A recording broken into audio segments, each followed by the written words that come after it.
Do you need $1.2 million to retire?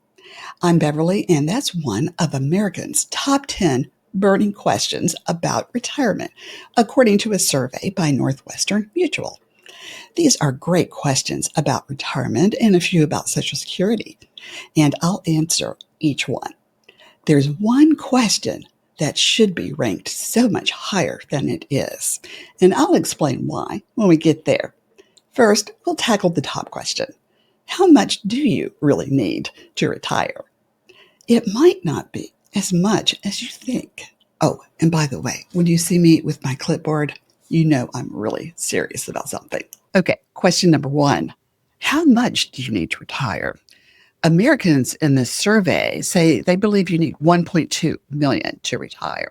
And I'm not surprised they think that because the media has been pushing that number for most of the year. I've even seen it as high as 1.4 million. Now, you might need that if you live in a high cost of living area and you want to continue a rather lavish lifestyle. You might need way more than that, actually. But let's say you've only got 500,000. Does that mean you can't retire on that? No, you can retire on any amount. You just have to make adjustments to make it work. So if you live in an area with a lower cost of living and maybe lower taxes, there's all kinds of ways to look at this. So sometimes you have to look at your situation and then decide how to make that happen. And you can do that. I've seen people do that. I've seen people live on just Social Security and make that work. If you're already in retirement, have a budget so that you can make sure that you know where every dollar is going. That way you can make the most of it. Number two, how much money will I need to retire comfortably? Now, comfortably has to be defined by each person. If you want to travel the world all the time in your retirement, you're going to need money that's beyond just being comfortable. Okay, you're going to need a lot of money. But if you're talking about just being able to plan your day the way you want to plan it, maybe occasional travel, buying gifts for grandkids or family. If you're planning a simple, comfortable retirement like that, you can get by on whatever you need. You have to think about the minimum. I would decide where you're going to retire. Take a look at housing options. If you're a couple, then that gives you more options because you've got two incomes. So it depends on your own personal situation and how you define comfortable. Okay. Let's see. Number three, will Social Security be there when I qualify for it? I get to ask this a lot. And obviously, I can't predict the future. But I do know that all the way back to the 1980s, when I was in my 20s, I was hearing all the time that Social Security wouldn't be there when I was in my 60s, and I believed it. Okay. And so I saved as much as I could. Well, after I got myself out of debt and learned how to do a budget. So all of these years I've been saving and assuming, it wouldn't be there until about 15 years ago. I realized that was just a talking point. And they always make adjustments over the years. It has never run out during all this time. And we've had some terrible economic situations. What could happen is that you might have a situation where you're not going to get as much as you thought. But in terms of Social Security not being there at all, I wouldn't worry about that too much. What if inflation rises when I'm retired? Oh, you can count on that. It will.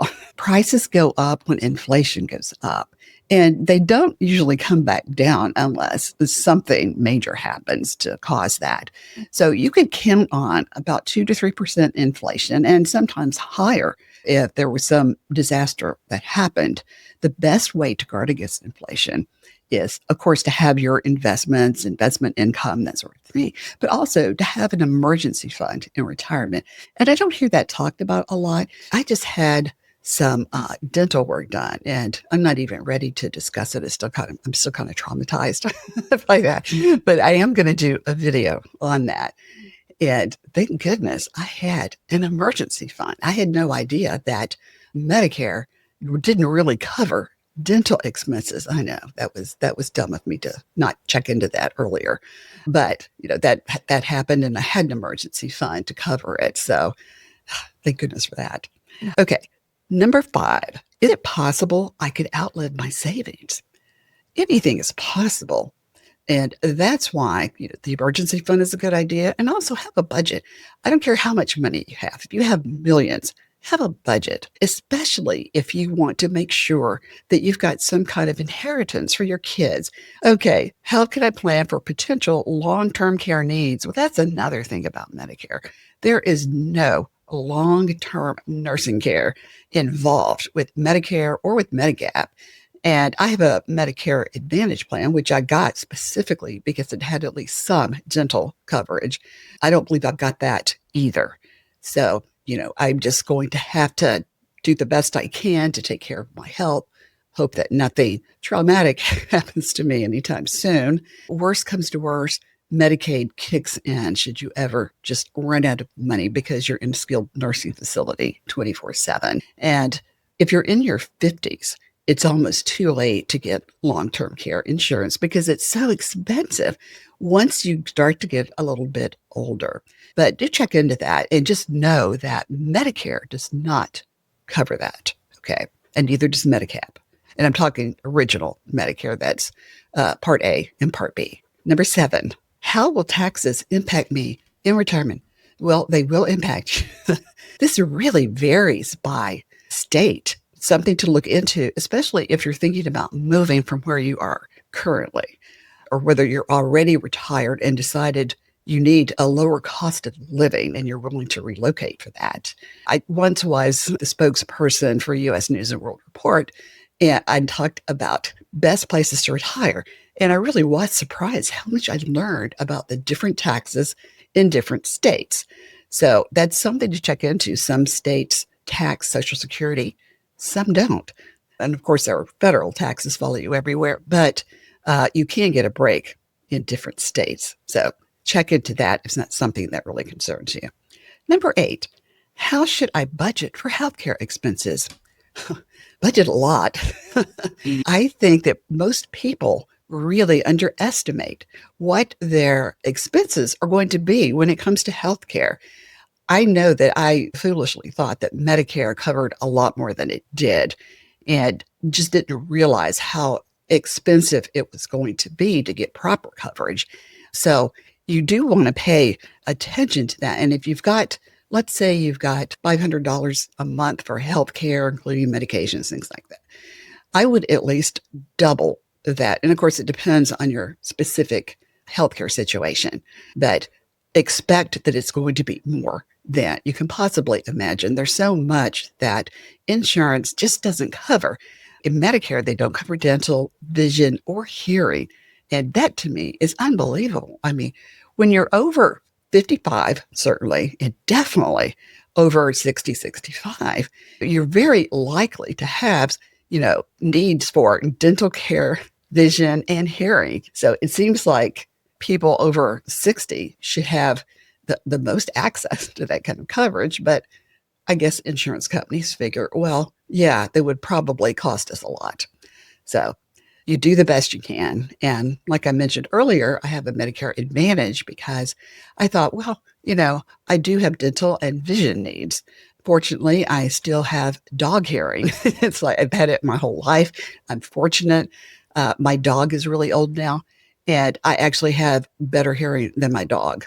Okay, so I'm grateful for that.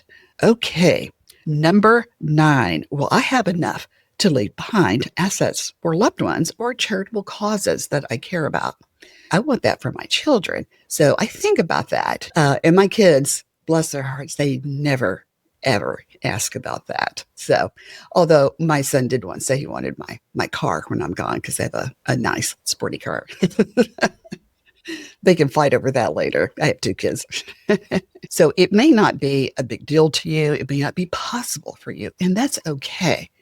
Okay. It's so difficult to be a parent. You've given your kids a lot already. If it is important to you, and I mentioned earlier, it's important to me, I have a budget and I don't just plan to spend all my money. I plan to spend some, but I don't want to spend all of it and get to the point where they've got, a little bit of money. But again, I've been very fortunate and blessed and had some great opportunities.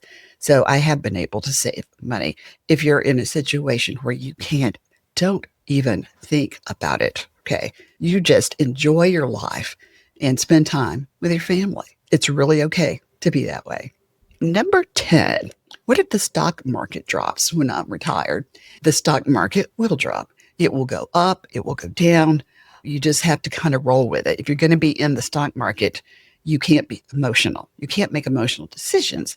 And if you get in the stock market, it drives you crazy. Well, maybe talk to a financial advisor and come up with something less risky for you. So my husband and I, we're both 68 at this point, and our portfolio is a lot riskier than most people have at this age. And we have a lot of conservative investments as well. So there are ways to offset the risk, and that's where diversification comes in. And I did do a video last spring when the stock market dropped a whole lot. Remember that? I think it was in April, about what not to do when the stock market drops. And I'll put a link to that in the description below so you can be ready for that next time it happens. And it will. It goes up and down all the time. I've survived many crashes. The worst one was the dot-com bubble, which is one of those situations where stocks got so overvalued. Most of them were not going to come back all the way. And that's what happened to us. So, you learn from things in the past, and diversification is key to trying to maintain a good balance in your investments.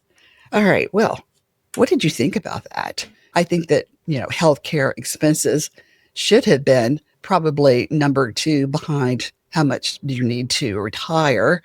But these are all individual situations, and you have to decide yourself. I know older people who are not on any medications. I wish that was me, but it's not.